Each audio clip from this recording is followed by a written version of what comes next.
자, 오늘 대통령의 리더십. 근데 문재인 대통령이 파파미 아니에요, 요즘. 네. 파도 미담이다. 네. 파도입니다. 네. 파파미. 그거 원래 저기 문인들이 지지선을 할 때 했던 말인데. 아, 그래요? 네, 문인들이 만든 말입니다. 파파미, 파도 미담이다. 어젠가요? 그 기사로 봤어요. 문재인 대통령의 친구, 지금 인천지법 부장판사로 계신 소아마비 친구, 경남 중고등학교 동창. 네. 6년 동안 업고 다녔대요. 문재인 대통령. 그래서 늘 지각하는 문재인. 네. 왜냐면 친구를 업고 가느라고. 그렇죠. 그래갖고 고등학교 2학년 때인가 10cm 쭉 컸는데 둘 다 작았대요, 키가. 그래서 자기가 조금만 더 키가 컸으면 빨리 업고 갔을 텐데 하는 얘기를 하는데 언제냐면 소풍 간 날. 업고 쉬다 하면서 갔더니 소풍이 다 끝났대요. 걔 마음속으로 내가 조금만 키가 컸으면 하면서 마음속으로 엉엉 울면서 갔대. 감동적이더라고. 그래갖고 이 친구가 그 서울대를 나오고 법대를 나온 것 같아요. 사업하다 망했는데 돈까지 다 대주고 내가 뒷바라지 해줄 테니까 사법고시 봐라. 그 문재인 대통령한테 미안해서 열심히 공부를 했군요. 기를 쓰고 공부해서 2년 만에 사법고시를 보고 네. 그 사법고시는 한 5, 6년 더 후배라. 그래갖고 지금 64세인데 인천지방 부장판사로 계시더라고. 네. 그래서 이제 문재인 대통령의 그 행동에는 예. 몇 개의 심리 코드가 있는데요. 첫 번째 이제 연대감이라는 부분이 굉장히 높은 거예요. 연대감이 뭔가 하면은 누구를 공감하고 예. 배려하고 공평하게 대하고 그런 마음이 되게 높은 거고요. 또 하나의 코드는 뭔가 하면은 반대로 생각하면 예를 들어서 소풍날 같았을 때 우리는 소풍에 가서 막 왁자지껄하게 어울리고자 하는 마음이 있고요. 그런 어울림을 싫어하는 마음도 있거든요. 그렇기 때문에 남들과 같이 막 소풍에 가서 놀고 그런 것보다 그 친구와의 연대감이 굉장히 이제 소중했었던 거예요. 그런데 그거는 문재인 대통령의 다른 부분에도 있게 되는데요. 사람들이랑 막 이렇게 어울려서 거기서 관심을 끌고 우두머리가 되고 사람들이랑 이제 막 그 어울려서 막 번잡스럽고 그런 걸 별로 좋아하지가 않아요. 그렇게 대신 1대1에서는 상당히 굉장히 커다란 강점이 있거든요. 다른 학생들하고 어울려 노는 것보다는 이제 자기 친구가 네. 더 소중했다. 이런 말씀인 거죠, 그죠? 보통 이제 그렇게 유대감이 이제 강할 경우에 예. 이제 말씀하신 것처럼 어떤 깊이 있는 관계 이런 걸 만들어내는 데 굉장히 유리하죠. 그리고 이제 그런 것들이 발휘되었을 때 지금 제가 볼 때는 그 청와대 인선이라든가 이런 여러 과정들도 봤을 때 문재인 대통령의 성격이 잘 드러나는 것 같고요. 그런 측면들 때문에. 어떤 점이세요? 그러니까 이제 본인이 이렇게 소통하기 쉬운 인선들 중심으로 하되 그리고 본인이 이렇게 챙길 수 있는 사람들을 중심으로 해가지고 인선을 한 거 아닌가 생각이 들고요. 그래서 특히 수석들 같은 경우는 본인이 그 일을 직접 챙기기에 굉장히 유리한 그런 인사를 했다. 그러니까 그 사람이 시켜놓고 내가 그냥 보고를 받겠다가 아니라 내가 챙기는데 그 사람을 통해서 직접적으로 여러 가지 내가 이렇게 수석처럼 움직일 수 있는 그런 사람들이 있으면 좋겠다 이렇게 생각하신 것 같아요. 그런 식으로 인사를 한 것 같아요. 아주 정확한 지적이신 것 같은데 저도 이제 오랫동안 그 문재인 대통령을 지켜봤잖아요. 근데 이제 주위에 있는 친한 친구분들의 공통적인 특성이 있어요. 친하게 지낸 사람들이. 제가 이제 그 거명하는 사람들 잘 기억을 해봤어요. 김경수 아주 편하게 지내는 사람이거든요. 그렇죠. 윤건영 보좌관이죠. 이번에 국정상황실장으로 뭐 거의 내정된. 그 다음에 이번에 이제 임종석, 조국 이런 사람들의 특징이요. 조용해요. 그렇죠. 네. 그리고 왁자지껄하고 공격적이고 강한 성격의 사람들이 주위에 없어요. 그런 사람들 싫어해. 예를 들면 네. 정봉주 같은 사람들의 캐릭터를 싫어해. 그 불편한 거예요. 이런 사람들이 막 공격적이고 적극적이고 그런 사람들. 근데 은은하면서 이런 사람들하고 잘 맞는다고 보는 거예요. 본인이. 그렇죠. 그러니까 본인이 막 이렇게 적극적. 근데 이제 안 그런 사람이 근데 편한 사람이 딱 한 명 있어요. 그게 양정철이에요. 그렇지. 양정철이가 무척 정봉주하고 비슷하거든요. 성격이 되게 유사해요. 근데 양정철하고 친한 거는 또 그 의외예요. 아주 다른 사람들하고 성격이 틀려요. 양정철 씨가 이제 조금 그렇게 맞춰주는 인코딩하는 능력이 뛰어날 수 있죠. 그렇죠. 그분의 어떤 심중을 잘 이렇게 파악해가지고 예. 다른 사람들 그분이 좀 불편해하는 일들을 알아서 처리해주는 그런 능력도 뛰어나다는 뜻도 근데 되죠. 이럴 수도 있어요. 문재인 대통령을 한없이 존경을 했잖아요. 그렇죠. 아니 저 노무현 대통령을 문재인 대통령께서 노무현 대통령 한없이 존경했거든. 지금도 그 유서를 가슴에 품고 있다 그러잖아요. 죽을 각오로 사는 거예요, 늘. 아주 그 공수 특전사 수중 그 침투 폭파 전문 수중 침투 오래 참잖아요. 그 한 방을 빵 치고 나오는 거 아니야. 이게 삶의 성격 딱 보여지는데 양정철이라고 하는 캐릭터는 어찌 보면 처음에 싫어했을 수도 있어. 제가 보기에는. 그렇죠. 그런데 노무현 대통령께서 양정철을 좋아했거든요. 또 노무현 둘이 대통령은 코드가 맞죠, 사실. 노무현 대통령은 적극적이고 공격적이고 막 이런 사람들하고 잘 어울려. 그렇죠. 그러니까 노무현 대통령께서 좋아하다 보니까 이 3자 관계에서 본인도 좋아하게 노무현 대통령이 좋아하고 존경하는 인물이니까 본인도 좋아하게 되면서 오랫동안 해갖고 정의된. 그러니까 그래도 그러니까 캐릭터가 안 맞음에도 불구하고 노 대통령께서 좋아하니까 자기도 좋아하게 된 이런 케이스 아닌가 싶어요. 거기는. 그것도 괜찮은. 그런 아주 부분이- 예리한 분석이지 않아요? 네, 맞아요. 정신과 전문의 오픈할까요, 저도? 그거는 문화의 그거는 입장이에요. 전문의 시험을 보셔야 되셔서 앞으로 의대에 입학하시고 인턴과 오래 레지던트를 걸리겠는데? 거치시는 지난한 과정이 있지만 제가 도와드릴게요. 두 분이 또 뭐 오늘 그럼 형제의 내가 의기를 맺나? 그 최명기 정신과 전문의 또 절친이 되는 거예요, 병원에? 네. 그러면서 깊은 인연이 되는 거죠. 그럼- 양정철과 노무현 대통령의. 예. 그러면 뒷바라지 하기 위해서 돈 다 대주는 거예요? 본인 저- 먹고 살기 어려운데 뭘 돈을 대줘. 지금 여기서 돈을 대줘. 본인이 먹고 살기 어려운지 어떻게 알아요? 정신과 어려워요. 요즘에. 일단 그건 일단 합격하시고 생각해 보세요. 맞아요. 그 네. 정답이네. 미리 걱정할 필요가 없는 일들을 미리 걱정하는 건 삶에 굉장히 안 좋은 태도예요. 정신과 전문의 답습니다. 합격하기 전까지 돈이 필요하다니까요. 공부는 일하면서 해서 시험에 붙어야 진정한 공부이지요. 일을 때려치고 하는 공부는 누구나 할수 있죠. 탈출 교과에 뭔가 불과해요. 상담 안 돼서 복비를 못 내겠습니다, 오늘. 그런데 문재인 대통령의 그 커다란 특징 중에 하나는요. 그 독립성이에요. 남이 자기를 도와주는 거, 남이 자기에 대해서 이렇게 원치 않는 도움을 주는 걸 되게 싫어해요. 아, 그런 건 저하고 똑같아요. 네, 그래가지고 옷 입혀주거나 이런 거 되게 싫은 거예요. 그런 다음에 나는 가만히 있는데 뭐 내가 이거 도와줄게 이런 사람 되게 싫어하는 거예요.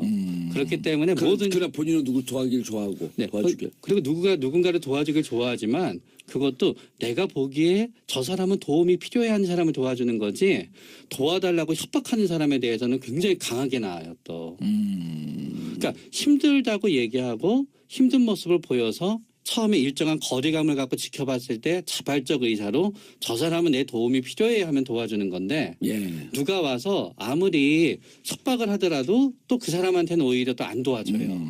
이태광 교수님, 네. 최명기 원장님의 저런 컨설팅은 참 최명기 원장님이 공부를 오랫동안 하셨겠지만 삶이 좀 편하실 것 같아. 왜냐면 저런 건 검증이 안 되잖아. 그렇죠. 내심의 의사이기 저도 때문에. 속으로 그렇게 그럼 생각하고 문재인 있었습니다. 대통령 가서 물어볼 수도 없을 거 아니에요. 그렇죠. 이러한데 그리고 또 아니 설령 물어보더라도 문재인 대통령이 그렇지 아니다 않습니다. 그러- 말할 수는 그렇지. 없죠. 네. 그러니까 이거는 믿거나 말거나예요. 이건.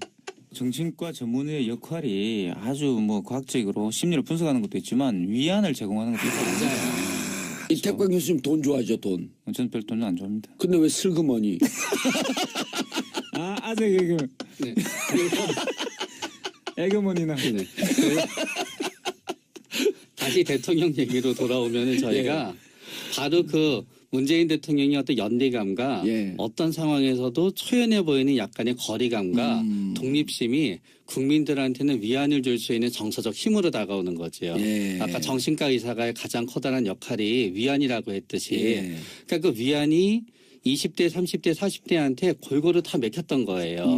위안. 네. 아하. 뭔가 이렇게 보고 있으면 위로를 받는다는 느낌을 줄 수 있었기 때문에 예. 맥혔던 거고 반대로 그 모든 거에 대해서 애초에 받아들이지 않고자 하는 마음이 있는 사람한테는 그 독립심과 그 거리감이 굉장히 권위로 또 해석이 될 수 있는 패권. 부분. 네. 난 왜 그분한테 자꾸만 패권주의라고 하는 얘기가 나왔는데 이런 심리 상태가 있었네. 그러니까 독립심과 거리감. 그런 네. 게 느껴지기 때문에 예. 좀 뭔가 이렇게 함께 나누지 않는 듯한 느낌을 주는 거죠. 예. 그런데 일단 이분이 대통령이 돼가지고 청와대로 들어가는 순간 상황이 달라지는 거예요. 예, 완전히 틀렸죠. 예, 왜냐하면 굉장히 정치 안정감을 산업적으로. 주게 되는 거죠. 그래서 지금 국정 지지율이 굉장히 높게 나오는 것이고 예. 그리고 또 저는 앞으로 한동안 굉장히 안정적으로 갈 거라고 봅니다.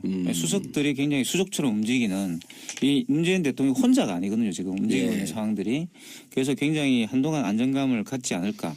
처음에 좀 걱정을 했었는데 굉장히 안정적으로 안착하고 그리고 그 진행되는 속도들도 굉장히 아주 빠르게 이루어지고 있고 첫 번째 단계는 아주 잘 갔다는 생각이 들어요. 이제 그 다음부터의 단계가 이제 협치라고 이제 부를 수 예. 있는 이제 다른 본인들도 약속했던 이제 그런 문제가 남아 있는데 뭐 탕평인사 이런 걸 약속하고 있지만 그것이 구체적으로 어떻게 될지는 아직까지는 이제 안개 속이죠. 예. 문재인 대통령이 이런 얘기를 했다고 전해져요. 수석들에게 들은 얘기인데 저 수석은 본인이 임명했잖아요. 비서진이니까. 네. 비서관까지도 직접 챙겨보겠다. 그러니까 그런 스타일인 것 같아요. 예, 직접 챙겨보겠다. 이제 행정관은 수석들이 알아서 하겠지만 이거를 이제 어디서는 저는 이분이 은근하게 오랫동안 꽤 끈기를 갖고 상황을 지켜보고 있구나. 수중 침투하듯이.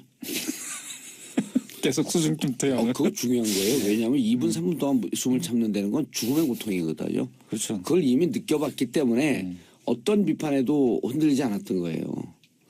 그런데 잘 기억해 보시면 2016년 총선 때 인재 영입에 깜짝깜짝 놀란 인재들이 나타나기 시작을 해요. 양향자라든지 표창원이라든지 그다음에 조응천이라든지 김병기라든지 이런 분들을 2015년 9월 10월서부터 이미 7, 8개월 전서부터 계속 챙기고 있었던 거예요. 그리고 직접 만났고 추천을 받고 만나고 또 본인도 직접 그 발탁을 해냈고 그렇죠. 그때까지 문재인 대통령의 정치적 능력에 대해서 회의를 품고 있었던 사람들이 많았거든요. 당대표라면서도 뭐 하고 있지? 맨날 저렇게 공격을 받으면서도 별 대답을 안 하고 있고 화합과 통합의 리더십도 전혀 보이지 않고 근데 시인들을 발굴해내면서 결국 그분이 사람들이 자꾸 착각을 하는데 김종인 비대위원장이 들어서 총선에 이겼다는데 그분은 와갖고 경제민주화라고 하는 기대감은 좀 줬을 뿐이지만 사실은 그때 인선했던 그 인재들의 신선함 이게 총선 때 강하게 먹어준 거예요. 그럼 누가 준비했냐? 묵묵히 문재인 대통령이 준비한 게 이번에 비서관 수석들 임명하는 과정 속에서도 그대로 나타나더라고. 그걸 이제 심리학에서 이제 타인 수용 수치라는 게 있는데요. 타인 수용. 왜냐하면 우리가 이제 집단을 이루게 수용이죠. 수용 헤엄치는 게 아니고. 네, 수용. 네, 수용. 네, 다른 사람을 수용하는 능력인데요. 예. 우리가 어느 집단을 이루게 되면은 그 두 개의 선택이 있거든요. 예. 하나는 내가 이제 당시에 새정치연합 또 지금은 이제 더민주당 안에서 내가 알고 있는 사람으로 빨리 세력을 규합해야지라고 하는 사람들은 타인 수용 수치가 낮아요. 집단을 한번 이루면은 그 집단을 이렇게 강하게 만들려고 하고 다른 사람이 집단에 들어오거나 집단의 사람을 갖다 기용하는 게 좀 낮고요. 예. 대신 아까 문재인 대통령은 조금은 이렇게 독립적이고 거리감이 있다 그랬잖아요. 예. 그러니까 어떤 인선을 하거나 그랬을 때 세력을 갖다 생각하는 부분은 덜한 거예요. 대신 다른 사람이 생각하기에는 내 세력에 해당되지 않는 사람이더라도 그냥 나보기에 저 사람이 잘하면 쓸 수 있는 거예요. 비슷하기 때문에 그러니까 그거를 전문용어로 대인배라 그러잖아요. 네, 더 전문적인 용어이죠. 심리학에 뜨고 있는 용어인데요. 예. 대인배이신 거예요. 그래가지고 아니 근데 대인배 심리가 이태강 교수님 있으세요. 이런 말씀을 들으면 저게 나 무척 흡사하다라고 하는 이 심리 느끼는 건 나만 그런 거야? 아니면 이태강 교수도 그런 걸 느껴요? 저도 그런 걸 느끼죠. 느끼는데 뭐 저는 대인배는 아니고 한 중인배 정도 되는데요. 그래서 여하튼 이 대인배라는 말이 나쁘게 말하면 이제 굉장히 모든 것을 다 수용해 주는 거라 볼 수 있는데 저는 문재인 대통령이 모든 것을 다 수용하는 스타일은 아닌 것 같습니다. 대인배는 대인배라 하더라도 왜냐하면 이분이 사실 본인이 생각하는 어떤 목적이 있으면 그 목적에 맞게 본인을 바꾸는 데 굉장히 빠른 것 같아요. 왜냐하면 사실 패권주의 논쟁이 있을 때 실질적으로 그런 문제들이 있었죠. 그러니까 이제 그 민주당 내에서도 그런 논쟁이 있었고 왜냐하면 아니땐 굴뚝 연기 안 난다고 그런 일이 있었을 수가 있어요. 문재인 대통령이 원하진 않았지만 그런데 그런 부분들도 빨리 처리를 했다는 거죠. 빨리 처리를 했고 금방 말씀하셨던 특히 그 더민주당이 그 총선 때 보여줬던 그 행보들은 사실 당이 움직이게 만드는데 결정적 역할을 하게 되는 거거든요. 저번 지난 총선에서는 당이 움직이지 않았잖아요. 그죠? 많은 당이 움직이지 않고 문재인 대통령 혼자 선거운동을 하는 듯한 그런 그 느낌을 줬는데 이번에는 당이 정말 총력전을 펼치고 이미 그러기 위한 뭐가 잘못되었고 어떤 부분을 팔로우를 해야 되고 어떤 부분을 수정해야 되는지를 정확히 알고 있었던 거죠. 그게 이제 저는 굉장히 놀라웠던 것 같아요. 그러니까 이번 대선을 보면서 생각을 많이 바꿨어요. 제가. 그러니까 이전에 2012년 대선 때는 정말 어떻게 보면 당하고 따로 놀았죠. 네, 섬이었죠. 섬 그냥 동동 떠 있는 그냥 돛담배 같았는데 이번에는 문재인 대통령 자신이 별로 드러나지 않았습니다. 당이 움직이는 모습이 굉장히 많이 보였고 이번에 청와대를 들어가서도 보여주시는 모습들이 주변에 또 수석들이 굉장히 많이 나오고 굉장히 신선했던 것이 특히 인사 발표를 할 때 대통령이 직접 나와서 인사 발표를 한다는 거죠. 보통은 뭐 대변인이 나와서 한다든가 이런 식이었는데 이제 그런 모습들도 굉장히 문재인 대통령이 이 사람들은 나의 사람들이라는 어떤 느낌, 이 사람들 전체가 나다. 라는 걸 보여주는 그래서 특유의 어떤 그런 리더십을 보여준 거 아닌가 생각이 들어요. 문재인 대통령 하게 되면 이제 그 우리가 원하는 게 소통의 리더십. 물론 이제 전임 대통령 특히 박근혜 대통령이 너무 불통을 했기 때문에 anything but 박근혜. 박근혜 대통령이 아닌 모든 것만 해도 다 소통해요. 너무 그렇죠. 소통을 안 했기 때문에 그러니까 하는 족족 이건 점수야. 하는 족족 포인트거든요. 그러나 그럼에도 불구하고 국민들이 원하는 소통은 훨씬 더 깊고 넓고 공격적이고 포용적인 그런 소통을 그렇죠. 원하는 거거든요. 그런 거에 대해서 어떻게 생각을 하세요? 근데 이제 그 포용이 이제 딜레마가 되는 거예요. 예. 왜냐하게 되면 당내와 어떤 그 더민주당과 그래도 관계가 있는 사람들 내에서의 탕평 인사까지 문제가 없어요. 그러나 그 탕평 인사가 당 밖의 인사를 갖다 영입하는 부분이 되게 되면은 그때부터 이제 갈등이 시작되는 거죠. 과거의 비유를 들면은 노무현 대통령이 유시민 장관을 갖다 기용했을 때 당과의 갈등이 굉장히 심해졌거든요. 그거 어떻게 아세요? 모르는 사람이 없는데요. 그래요? 왜냐하면 그 반노가 그때부터 싸게 시작이 그때예요. 그렇죠. 네. 네. 그러면서 당과의 갈등이 시작되다가 보니까 연정을 하겠다는 얘기가 또 나왔거든요. 같이. 그러면서 결국은 다 이제 상당한 부분의 정치적 힘이 소멸된 거예요. 그렇기 맞아요. 때문에 탕평은 좋지만 그 탕평이 일종의 바운더리를 갖다 지키지 않으면은 그 탕평이 오히려 문제를 일으키게 된다는 거지요. 그렇기 때문에 탕평 인사와 어떤 나의 세력을 규합하지 않기 위한 능력에 기용한 발탁은 굉장히 좋지만 그게 어느 정도 선까지 이루어질 것이냐가 제일 중요하고요. 만약에 그게 그 선을 넘어서는 부분이 되게 되면은 그거는 이제 본인한테 또 다른 어떤 시련을 만들어낼 수 있는 가능성도 배제할 수는 없는 거죠. 그냥 소통을 하되 또 통합을 하되 이것이 일정 정도의 임계점을 넘어가게 되면 자칫 잘못하면 독이 될 수도 있다. 네. 그래서 사실은 그 부분을 되게 본인이 낸 책 운명에서 반복적으로 얘기해요. 아쉬워하는 부분으로. 굉장히 좋은 인사이긴 했지만 그게 이런 갈등을 불러일으켰다. 그래서 저도 그 부분이 굉장히 커다란 이슈였구나 하는 걸 오히려 문재인의 운명을 보면서 알았거든요. 유시민 장관 그 발탁한 거요. 그거는 큰 사건이었어요. 왜냐하면 당내에서 당시 재선 의원들이었거든요. 네. 유시민 장관은 1.5선이었죠. 16대 때 재보궐선거로 들어갔고 재선 의원들 중에서 기라성 같은 의원들이 꽤 있었어요. 그분들이 본인들이 하고 싶었어요, 사실은. 그러니까 본인들은 시키지 않고 유시민 장관을 그 인선을 하니까 공식적으로 기자회견 등등을 통해서 반대를 합니다. 언론에다 대고. 그래서 노무현 대통령 뚫고 해요. 그때부터 저분은 말을 안 듣고 저렇게 불통으로 하는구나 하면서 그때부터 비노 반노라고 하는 게 하나의 세력으로 형성됐기 때문에 큰 사건이었죠, 이거는. 그리고 노무현 대통령이 당과의 일정 정도 당내에서 힘이 빠지는 그런 계기가 됐었고. 운면서 그 책을 썼군요. 저는 일단 책을 안 봤기 때문에. 네. 네, 나오죠. 그래서 거기에서 역시 반복적으로 말씀하신다는 거는 본인이 문제를 이제 잘 알고 있다는 것이고 이번 그래서 저는 이번 탕평 인사 같은 경우도 수석들 인사를 하면서 그런 것들을 고려했을 거라고 저는 생각을 합니다. 그래서 탕평 인사가 상당히 걱정이 되는데 그런 측면들 때문에 잘못했다가는 이제 분란을 일으킬 수가 있는데 너무 또 저는 탕평 인사라는 그 말에 집착할 필요는 없지 않는가라는 생각이 들어요. 그러니까 그렇죠. 어차피 국정 수행 능력을 국민들은 보기 때문에 탕평 인사라는 것은 사실 물론 뭐 탕평 인사를 하면 좋겠지만 그것이 국정 운영에 장애가 된다고 한다면 선택의 문제가 되는 것이죠. 양바퀴로 양날개로 날 것 같아요. 뭐냐면 일단 청와대 비서실 비서진은 네. 철저하게 자기가 손발을 맞출 사람으로 하고 다음에 이제 내각 인선에 대해서는 어쨌든 뭐 이낙연 총리에게 기본적인 재청권을 원칙적인 측면에서 주겠다고 했으니까 거기에서 이낙연 총리가 좀 넓게 가면 그렇죠. 그러면 이제 탕평도 하고 또 본인은 본대로 두개다 비서진을 하죠. 탄탄하게 꾸리고 그리고 이낙연 총리에게도 힘을 실어주고 이런 좀 양날개로 가지 않을까. 네, 저도 그렇게 생각합니다. 마지막으로 잠깐 개혁의 리더십. 뭐 이제 개혁은 이미 그 여러 가지 화두를 던졌기 때문에 무난하고 또 본인이 약속했던 대로 갈 것이다. 하는데 개혁의 리더십은 개혁군주가 되겠다라고 하는 선언을 했잖아요. 그렇죠.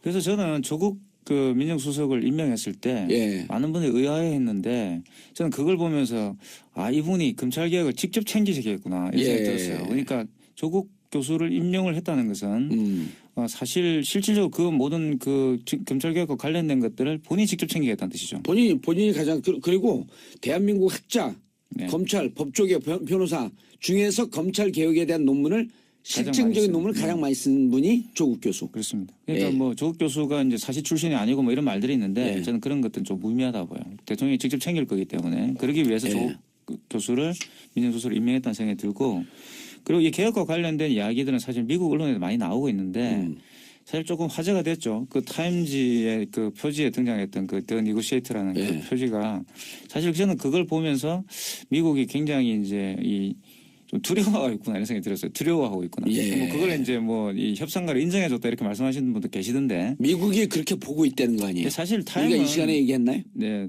아니 미국 타임은 타임지는 사실 보수지입니다. 그러니까 뭐 우리 한 조선일보 정도 되신다고 보신대요 미국에서. 이제 그분들 그 사람들이 봤을 때 문재인 대통령이 되면 미국의 국익으로 본다 별로 좋을 게 없죠. 그리고 이분이 오시면 분명히 이제 사드나 이런 문제와 관련돼서 재협상을 요구할 거고. 일종의 충돌이 좀 있을 것이다. 그래서 더 니고시에이트라는 말을 붙인 거죠. 알겠습니다. 자, 여의도 미스타파 저는 오늘 마치고 내일 10시 반에 다시 찾아뵙겠습니다. 이태광 교수님, 최명기 교수님이 아니라 의사님 인사하시고요. 네, 감사합니다. 첫 번째 이제 연대감이라는 부분이 굉장히 높은 거예요. 연대감이 뭔가 하면은 누구를 공감하고 배려하고 공평하게 대하고 그런 마음이 되게 높은 거고요. 또 하나의 코드는 뭔가 하면은 반대로 생각하면 예를 들어서 소풍날 같았을 때 우리는 소풍에 가서 막 왁자지껄하게 어울리고자 하는 마음이 있고요.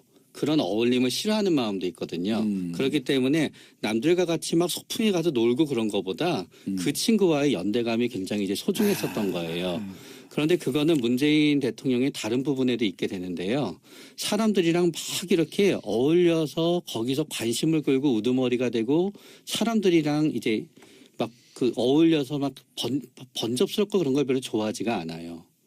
대신 1대1에서는 상당히 굉장히 커다란 강점이 있거든요.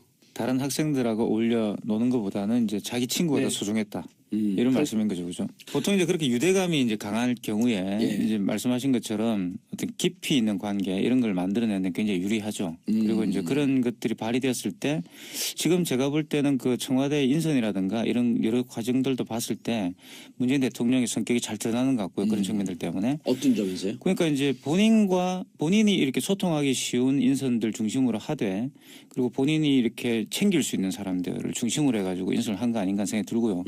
그래서 특히 수석들 같은 경우는 본인이 그 일을 직접 챙기기에 굉장히 유리한 그런 인사를 했다. 그러니까 그 사람이 시켜놓고 내가 그냥 보고를 받겠다가 아니라 내가 챙기는데 그 사람을 통해서 직접적으로 여러 가지 내가 이렇게 수적처럼 움직일 수 있는 그런 사람들이 있으면 좋겠다 이렇게 생각하신 것 같아요. 그런 식으로 인사를 한 것 같아요. 아주 정확한 지적이신 것 같은데 저도 이제 오랫동안 그 문재인 대통령을 지켜봤잖아요. 근데 이제 주위에 있는 친한 친구분들의 공통적인 특성이 있어요. 친하게 지낸 사람들이. 제가 이제 그 거명하는 사람들 잘 기억을 해보세요. 김경수 아주 편하게 지내는 사람이거든요. 그렇죠. 윤건영 보좌관이죠. 이번에 국정상황실장으로 뭐 거의 내정된. 그 다음에 이번에 이제 임종석, 조국 이런 사람들의 특징이요. 조용해요. 그렇죠. 네. 그리고 왁자지껄하고 공격적이고 강한 성격의 사람들이 주위에 없어요. 그런 사람들 싫어해. 예를 들면 네. 정봉주 같은 사람들의 캐릭터를 싫어해. 그 불편한 거예요. 이런 사람들이 막 공격적이고 적극적이고 그런 사람들. 근데 은은하면서 이런 사람들하고 잘 맞는다고 보는 거예요. 본인이. 그렇죠. 그러니까 본인이 막 이렇게 적극적. 근데 이제 안 그런 사람이 근데 편한 사람이 딱 한 명 있어요. 그게 양정철이에요. 그렇지. 양정철이가 무척 정봉주하고 비슷하거든요. 성격이 되게 유사해요. 근데 양정철하고 친한 거는 또 그 의외예요. 아주 다른 사람들하고 성격이 틀려요. 양정철 씨가 이제 조금 그렇게 맞춰주는 인코딩하는 능력이 뛰어날 수 있죠. 그렇죠. 그분의 어떤 심중을 잘 이렇게 파악해가지고 예. 다른 사람들 그분이 좀 불편해하는 일들을 알아서 처리해주는 그런 능력도 뛰어나다는 뜻도 근데 되죠. 이럴 수도 있어요. 문재인 대통령을 한없이 존경을 했잖아요. 그렇죠. 아니 저 노무현 대통령을. 문재인 대통령께서 노무현 대통령 한없이 존경했거든. 지금도 그 유서를 가슴에 품고 있다 그러잖아요. 죽을 각오로 사는 거예요, 늘. 아주. 자, 오늘 대통령의 리더십. 근데 문재인 대통령이 파파미 아니에요, 요즘. 네. 파도 미답니다. 네. 파도입니다. 네. 파파미. 그거 원래 저기 문인들이 지지선을 할 때 했던 말인데. 아, 그래요? 네, 문인들이 만든 말입니다. 파파미, 파도 미답니다. 어젠가요? 그 기사로 봤어요. 문재인 대통령의 친구, 지금 인천지법 부장판사로 계신 소아마비 친구, 경남 중고등학교 동창. 네. 6년 동안 업부 다녔대요. 문재인 대통령. 그래서 늘 지각하는 문재인. 네. 왜냐면 친구를 얻고 가느라고. 그렇죠. 그래갖고 고등학교 2학년 때인가 10cm 쭉 컸는데 둘 다 작았대요, 키가. 그 자기가 조금만 더 키가 컸으면 빨리 업고 갔을 텐데 하는 얘기를 하는데 언제냐면 소풍 간 날. 업고 쉬다 하면서 갔더니 소풍이 다 끝났대요. 걔 마음속으로 내가 조금만 키가 컸으면 하면서 마음속으로 엉엉 울면서 갔대. 아, 감동적이더라고. 그래갖고 이 친구가 그 서울대를 나오고 법대를 나온 것 같아요. 사업하다 망했는데 돈까지 다 대주고 내가 뒷바라지 해줄 테니까 사법고시 봐라. 그 문재인 대통령한테 미안해서 열심히 공부를 했군요. 기를 쓰고 공부했고 2년 만에 사법고시를 보고 네.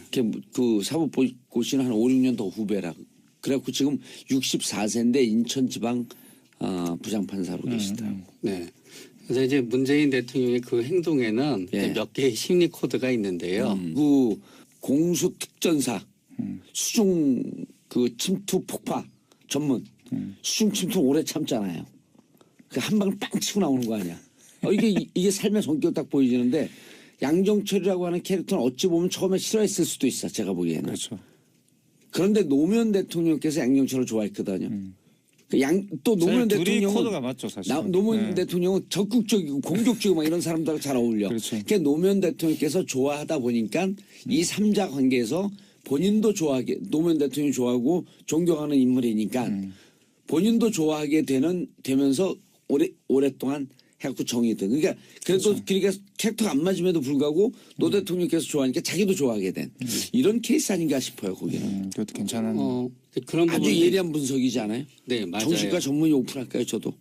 그거는 문화 그거는 입증이에요. 전문의 시험을 보셔야 되셔서 앞으로 의대에 입학하시고 인턴과 오래 레지던트를 걸리겠는데? 거치시는 지난한 과정이 있지만 제가 도와드릴게요. 두 분이 또 뭐 오늘 그럼 형제 내가 얘기를 맨날. 그 최명기 정신과 전문의의 또 절친이 되는 거예요, 병원에? 네. 그러면서 깊은 인연이 되는 거죠. 그럼- 양정철과 노무현 대통령의 예. 그러면 뒷바라지 하기 위해서 돈 다 대주는 거예요? 본인 저- 먹고 살기 어렵거든요. 뭘 돈을 대줘. 지금 여기서 돈을 대줘. 본인이 먹고 살기 어려운지 어떻게 알아요? 정신과 어려워요. 요즘에. 일단 그건 일단 합격하시고 생각해 보세요. 맞아요. 그 네. 정답이네. 미리 걱정할 필요가 없는 일들을 미리 걱정하는 건 삶에 굉장히 안 좋은 태도예요. 정신과 전문의 답습니다. 합격하기 전까지 돈이 필요하다니까요. 공부는 일하면서 해서 시험에 붙어야 진정한 공부이지요. 일을 때려치고 하는 공부는 누구나 할수 있죠. 탈출 욕구에 뭔가 불과해요. 상담 안 돼서 복비를 못 내겠습니다. 오늘. 그런데 문재인 대통령의 그 커다란 특징 중에 하나는요. 그 독립성이에요. 남이 자기를 도와주는 거, 남이 자기에 대해서 이렇게 원치 않는 도움을 주는 거 되게 싫어해요. 아, 그런 거 저하고 똑같아요. 네, 그래가지고 옷 입혀주거나 이런 거 되게 싫은 거예요. 그런 다음에 나는 가만히 있는데 뭐 내가 이거 도와줄게 이런 사람 되게 싫어하는 거예요.